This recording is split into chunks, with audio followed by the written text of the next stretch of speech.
I still remember that night. A night buried somewhere 30 to 32 years in the past, yet its shadow still clings to me like damp cold air. Back then, I was young, fearless, too fearless. The village I lived in was a quiet, lonely place, almost unnaturally silent after sunset. By 7 p.m., most people locked their doors, blew out their lamps, and vanished into their homes. After that, the streets belonged to the darkness. On that particular evening, I had gone to visit my uncle's house, about a 20-minute walk from mine. Everything felt normal when I reached there. We talked, laughed, ate dinner. But the whole time, my aunt's eyes kept returning to me, and there was something strange in those eyes. My Aunt Maikaki had always been a little different. People whispered that she had an unusual gift, or maybe a curse, a sensing power. She could feel things before they happened. She felt disturbances before others noticed them. She sensed presences that did not belong to this world. I never fully believed any of it.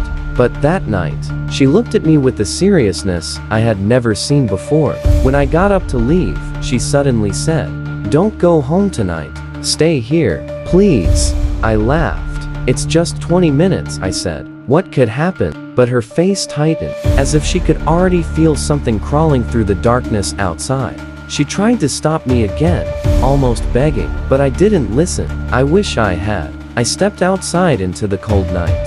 The village road was empty, too empty. The only light was a weak silver glow from the half moon above, barely enough to outline the fields and trees. The silence felt thick, heavy, almost unnatural, as if the night was watching me. I walked. The gravel crunched under my feet. My breath came out in pale clouds. And slowly, a strange sensation crept up my spine. Someone was walking behind me. I didn't hear footsteps. I didn't see anyone. But the feeling of a presence, a shadow following every step I took, was unmistakable. I tried to ignore it. I tried to convince myself that it was just my imagination. But the feeling grew heavier, closer, colder. My heart started pounding. The hairs on my arms stood up. And finally, I couldn't take it anymore. I turned around. At first, I saw nothing, just the faint outlines of trees swaying in the moonlight. But then, I saw him. A tall, black figure standing motionless on the road. No face, no features, just a dark silhouette, as if someone had carved a human shape out of midnight itself. I thought, for a moment, that it might be one of my friends from a nearby house, playing some stupid prank.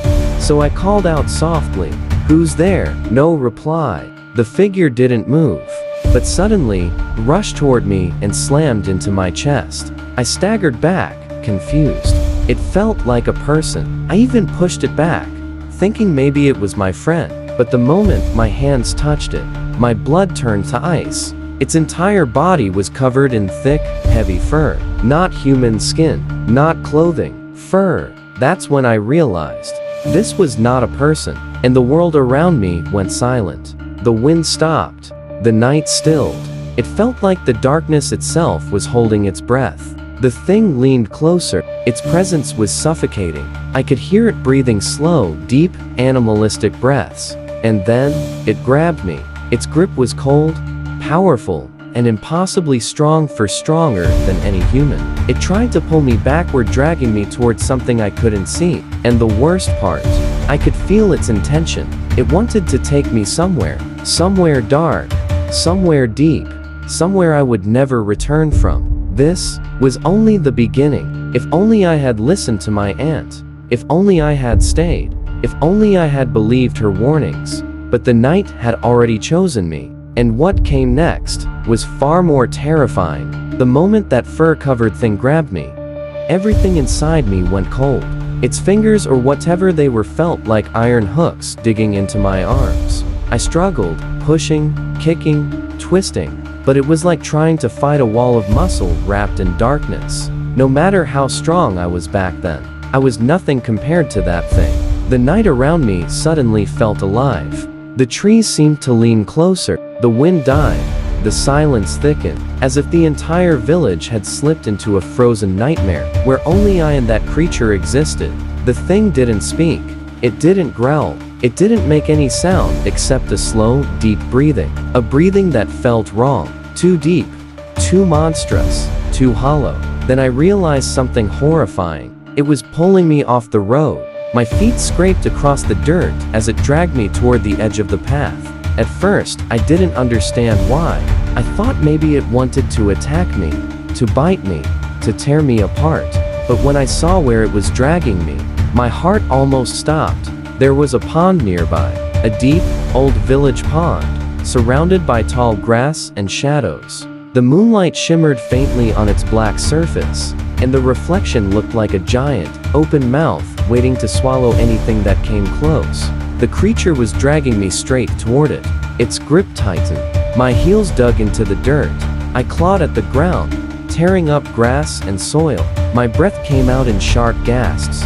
I felt the cold mud under my fingers as it pulled me closer and closer to the water. That's when it hit me. What it wanted. It wanted to drown me, to hold me under the black water until my lungs filled and my body went limp, to hide me in the depths where no one would find me. The realization was like an electric shock. Fear surged through me so violently that I screamed, but my voice died in the empty night. There was no echo, no answer. I twisted again and again, but the creature didn't budge. It was like a giant shadow fused with brute force. The more I fought, the stronger its grip felt. It dragged me another step, and another, and another. My feet slipped into the wet mud at the water's edge. The smell of the pond, stagnant, cold, heavy, filled my nose. A chill ran up my spine as the creature leaned forward, almost pushing me into the dark water. I tried to hit it, my fist slamming into its chest, but every impact felt useless, like punching a tree. I could feel death behind me, the water inches away, the creature's hot breath on the back of my neck. All strength drained from my body. For the first time that night, I accepted that I might die. My fingers slipped, my legs went weak. I stopped fighting, and just as I let go, just as the creature started to force me down toward the water's black surface, a faint glow appeared in the distance. At first, it looked like a tiny flame. Then, slowly, the light grew larger, warm, flickering, golden. A lantern, a hurricane lamp. It bobbed in the darkness, moving quickly, cutting through the night like a blade. I squinted, barely conscious, and saw two shapes running toward me. My uncle and my cousin. Their voices echoed faintly through the fields. The moment the hurricane lamp's light touched the creature, it reacted, not like an animal, not like a human, but like something that hated light itself. Its grip loosened violently. A strange, distorted shiver ran through its body, almost like smoke reacting to fire. And then, it vanished. Not ran, not hid, not escaped. It simply dissolved into the darkness, as if it had been made of shadow all along. One moment, it was dragging me to my death. The next moment, it was gone, leaving nothing but silence and the wet mud where I had fallen. I collapsed on the ground, gasping, shivering. My uncle grabbed my shoulders, shouting my name. My cousin held the lantern closer, its light shaking as he trembled. But even through the shock, through the fear, through the cold mud covering my hands, I couldn't forget one thing. My aunt knew this would happen. She had sensed it. She had seen something, and she had sent them to save me. But the most terrifying part came later, when I learned why she knew, and what exactly had been waiting for me in that darkness. I don't remember how long I lay on the ground after the creature vanished.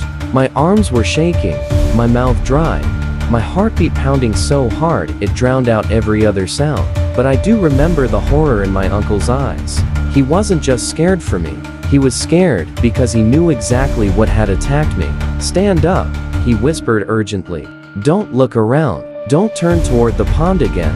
Even he was afraid of that water. My cousin held the hurricane lamp close to my face, and I flinched at the brightness. After so long in the darkness, it felt blinding. They helped me up, almost dragging me back toward the path. But even as we moved away, I kept feeling like someone, was still watching us from the shadows behind the trees. When we finally reached my uncle's house, the moment I stepped inside, my aunt rushed forward. Her face, I'll never forget that expression. It wasn't just relief. It was the look of someone who had been living for hours with the fear that she might be too late. She grabbed my hand with both of hers, her nails digging into my skin. "I told you not to leave tonight," she whispered. Her voice wasn't angry, it was trembling, almost breaking. My uncle shut the door behind us and bolted it fast, as if the lock could keep that thing out. Then he turned to her. "Tell him," he said quietly. "He needs to know." My aunt hesitated, looking at me with eyes full of fear. For a moment, she seemed unsure if she should even speak. But then, she nodded slowly and sat down, motioning for me to sit in front of her. Her voice was low when she began, deep, shaky, almost like it was coming from far away. "You remember I told you earlier not to go home tonight?" I nodded. She continued, "I didn't warn you because I felt something." She swallowed. "I warned you because I saw something." The room fell silent. Even the hurricane lamp flame seemed to quiet down, dancing more slowly as she spoke. She leaned closer and said, "When you arrived at our house this evening, you didn't come alone." A cold stab ran through my chest. For a moment, I thought I hadn't heard her correctly. "What? What do you mean?" I whispered. She closed her eyes and took a slow breath. "When you stepped through our door, something stepped in behind you." The hair on my arms rose instantly. "It wasn't a person," she continued, her voice trembling. "It was a shadow, a tall shadow. It stood at the doorway behind you. Not fully, not clearly, but its shape." She shivered, rubbing her arms as if remembering a cold touch. I could feel its presence. Heavy, dark, hungry. My uncle gazed at the floor, jaw clenched. He didn't interrupt her. He didn't question her. He believed every word. She went on. "It didn't come inside, but it waited." Her words settled over the room like dust on a coffin. "Waited? For what?" I asked, though part of me already knew the answer. "For you," she said. "For the moment you stepped outside again." She looked me straight in the eyes. "It followed you the entire walk home. Every step you took, it walked with you. And the moment you reached that empty stretch of road near the pond," her voice cracked. "It tried to finish what it came to do." I felt sick. My head spun. All this time, all those strange feelings. The presence behind me. The sense of being watched. The cold air. She had sensed it long before I even began my walk. My cousin spoke for the first time, voice shaking. "Ma told us to bring the hurricane lamp and run toward the pond. She said if we were even a minute late." He didn't finish the sentence. He didn't need to. I could imagine it. My body sinking into the black water. My lungs filling. My voice dying in the cold silence. The thought alone froze my blood. My aunt leaned even closer, her tone dropping to a whisper. "That thing wasn't wandering randomly. It wasn't looking for anyone." Her eyes darkened. "It came for you." I stared at her, completely numb. "But why?" I whispered. She shook her head slowly. "That," she said, "is what frightens me the most. Because I don't think it was the first time it saw you. And I don't think this is the last time it will try." A silence fell over the room so deep that I could hear the flame crackle. And in that moment, I understood something chilling. Whatever had attacked me tonight wasn't just a creature of the dark. It was something ancient. Something patient. Something that had been watching me for a long time. And it wasn't finished. That night, after hearing my aunt's words, I couldn't speak, couldn't move, couldn't even breathe properly. Her voice kept replaying in my head. "It came for you, and it will come again." The lamps inside the house glowed weakly, casting long trembling shadows against the mud walls. Every shadow in that room suddenly felt alive, as if they could detach, take shape, and stand behind me like the thing from the road. My uncle placed a hand on my shoulder and said softly, "You're not going home tonight." I didn't argue. I didn't have the strength to. They gave me a mat to sleep on in the inner room, the safest part of the house. But sleep? That was impossible. I kept hearing the creature's breathing in my head. Slow, deep, unnatural. I kept feeling its fur under my hands, its weight pressing against me, its grip dragging me toward the water. Every time I closed my eyes, my mind replayed the moment when it vanished in the hurricane lamp's light. It hadn't run, it had dissolved, like a shadow melting into the night. Shadows do not die. They just wait for night to return. The first sign the house that stopped breathing. Around AM, the house fell into an eerie silence. Not normal silence. It was the kind of silence where you suddenly realize there is no sound at all. Not the crickets. Not the wind. Not the night birds. It was as if the entire world held its breath. I sat up, heart pounding. My cousin was sleeping beside me on another mat. My uncle and aunt were in the next room.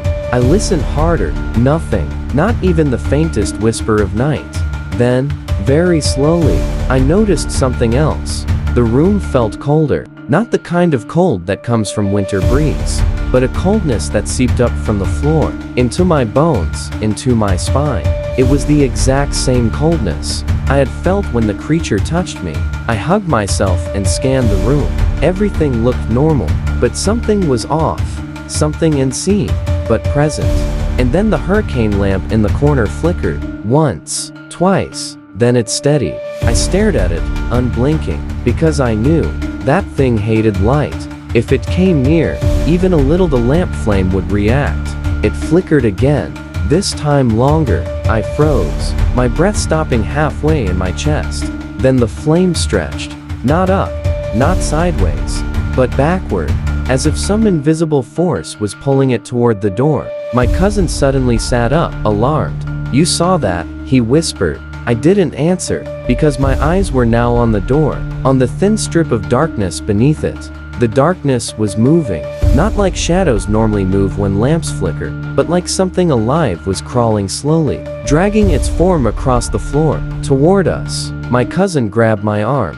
"Wake Ma and Baba," but before he could finish, we heard it. A sound. A low, extremely faint, inhuman breathing, coming from outside the door. Not breathing like a person, breathing like something huge, something animalistic, trying to stay quiet, but failing. My cousin's nails dug into my skin. We didn't dare speak. The shadow under the door thickened, as if a body was standing right behind it, blocking the moonlight.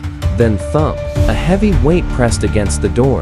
My cousin covered his mouth to muffle his gasp. Another thump, like something large pressing its forehead or chest against the wood. My aunt woke up instantly from the next room. I heard her whisper, "It found him. It came for him again." My heart dropped. My uncle whispered sharply, "Don't open the door. Don't go near it." Then the thing outside dragged its claws, yes, claws, down the wooden door. Scry-ape.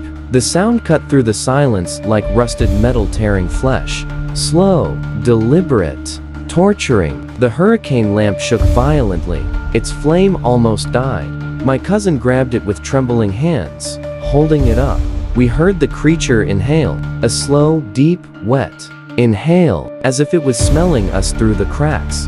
Then a voice I still hear in nightmares. A voice that did not sound human. It whispered my name, not loudly, not clearly, but unmistakably, as if it had learned it. From listening to the people around me, I felt a cold that stabbed through my chest. I whispered back, barely breathing, "It knows my name." The whispering stopped. Silence. Dead silence. Then boom. The creature slammed the door with such force that the whole house shook. Dust fell from the ceiling. The wooden frame groaned. My aunt shouted from the next room, "Hold the lamp. Don't let the light go out. If it does, it will come inside." My cousin and I pressed together, holding the hurricane lamp with both our hands, even as it trembled like it was struggling against an invisible wind. Another boom shook the door, and another, each one stronger, as if the creature was losing patience. My uncle stood at the door from inside, pushing with all his strength, but the wood began to crack. The creature wasn't going to stop. It wasn't going to leave. It had come back for me, and this time, there was no road, no pond, no place to run. It wanted to enter the house. It wanted me, and it was inches away. The door wouldn't hold, no matter how hard my uncle pushed from the inside, no matter how tightly my cousin and I clung to the hurricane lamp. We all knew the creature outside was stronger than all of us. The wood groaned, splintering under each massive blow. Boom. Dust rained from the roof. Boom. The hinges bent inward. Boom. My uncle slid back a step, his feet scraping against the floor. My aunt rushed into our room, her hair wild, her eyes glowing with fear. "Don't look at the door," she shouted.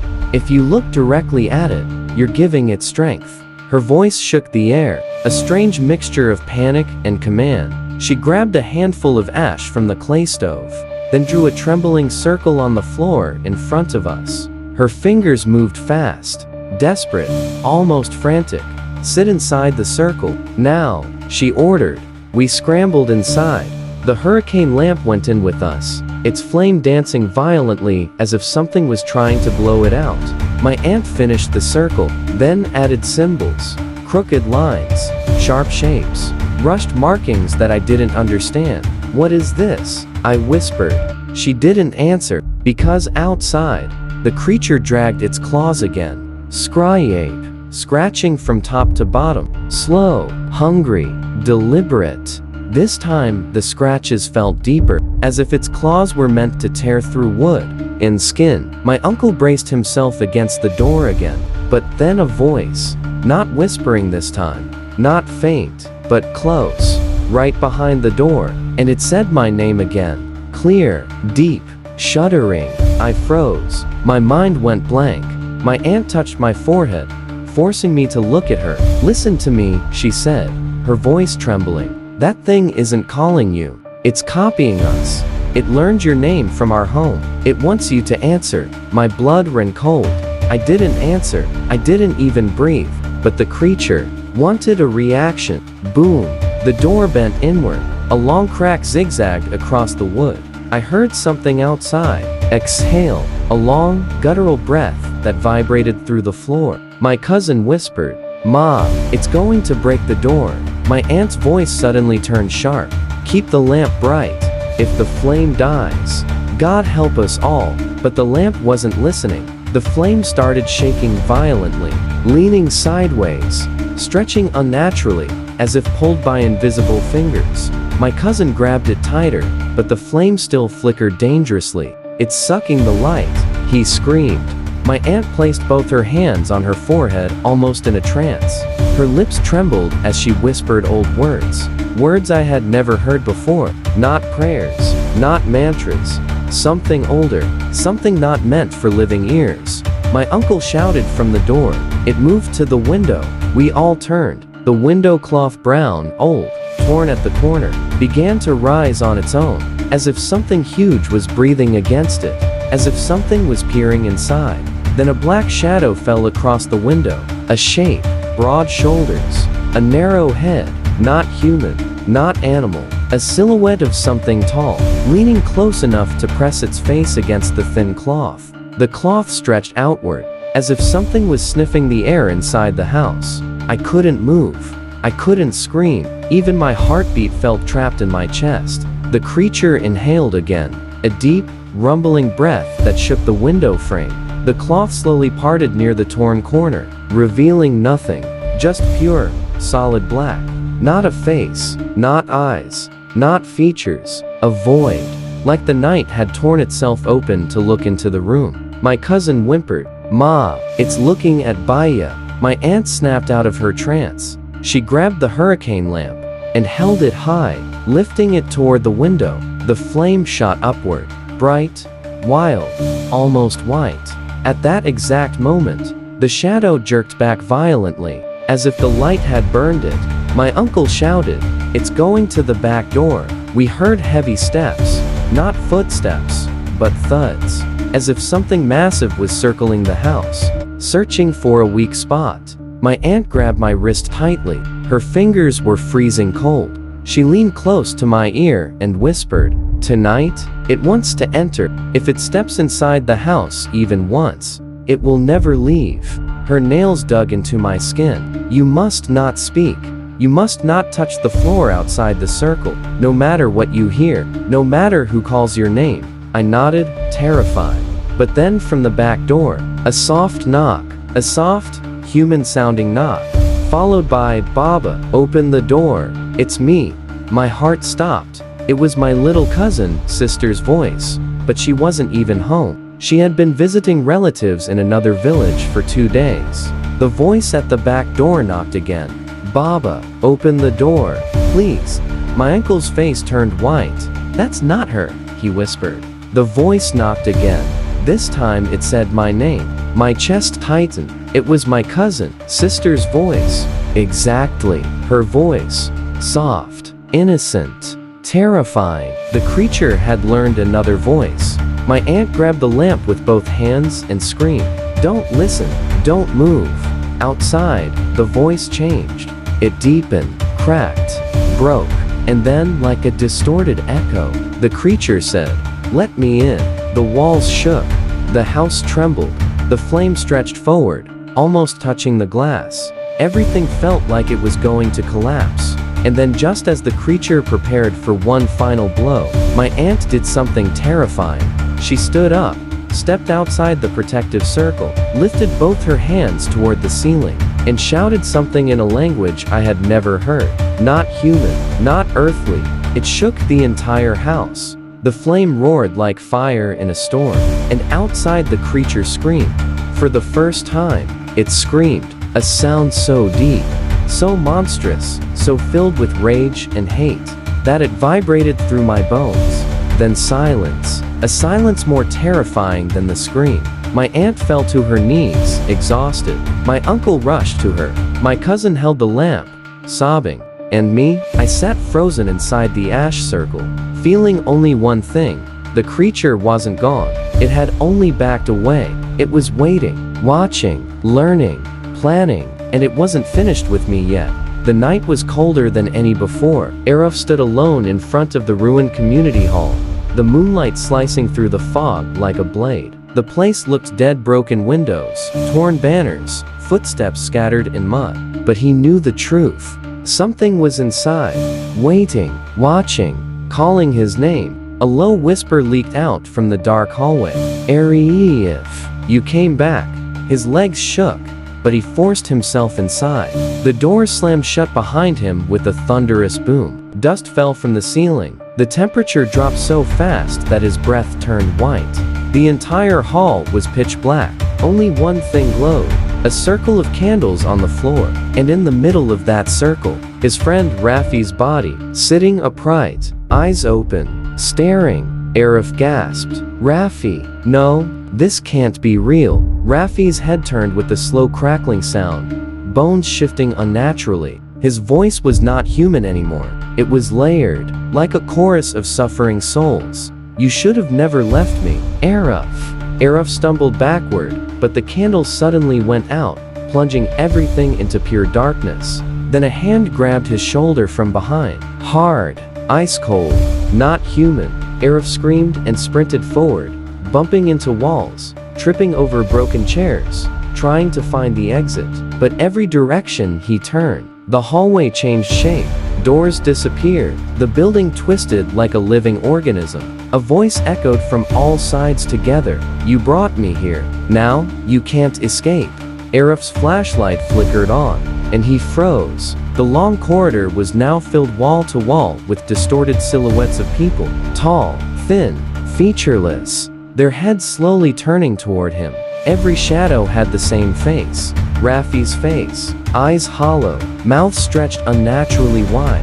They started walking toward him. Slow, silent, deadly. Arif ran again, heart slamming in his chest, until he reached the basement stairs. He had no choice but to go down. The moment he stepped inside, the lights exploded to life, bright white, blinding. He realized he was standing in a room full of mirrors. Dozens of mirrors, but none of the reflections matched him. In every mirror, the figure looking back was Rafi, smiling. Suddenly, all the reflections opened their mouths at once. "You left me to die." The mirrors shattered violently, glass shooting like knives. One shard cut Arif's arm deeply. Blood dripped to the floor. The building roared, walls shaking, doors slamming, the air thick with the smell like rotting meat. Then, from the darkness, Rafi slowly walked out. Only this time, his body was contorted, twisted, broken, like something had crawled inside him and wore him like a suit. "Arif, come with me." Arif grabbed a wooden beam and swung with all his strength. It smashed against the creature's shoulder, but Rafi's body didn't even flinch. Instead, The creature lifted him by the throat and slammed him against the wall. Arif gasped for breath, seeing stars, bones rattling. Just before he blacked out, he remembered something. Rafi's last message before he disappeared. If anything happens, don't turn off the light. With the last ounce of strength, Arif reached into his pocket, clicked on his lighter, and held the flame between them. The creature shrieked, a monstrous, unbearable sound. Its skin started burning, black veins boiling under the surface. It dropped Arif and stumbled back, screaming, melting like wax under a torch. The entire building trembled, the floor cracking open. Shadows poured out like smoke, twisting and screaming as the hall collapsed around them. Arif ran half-conscious, bleeding, breathless.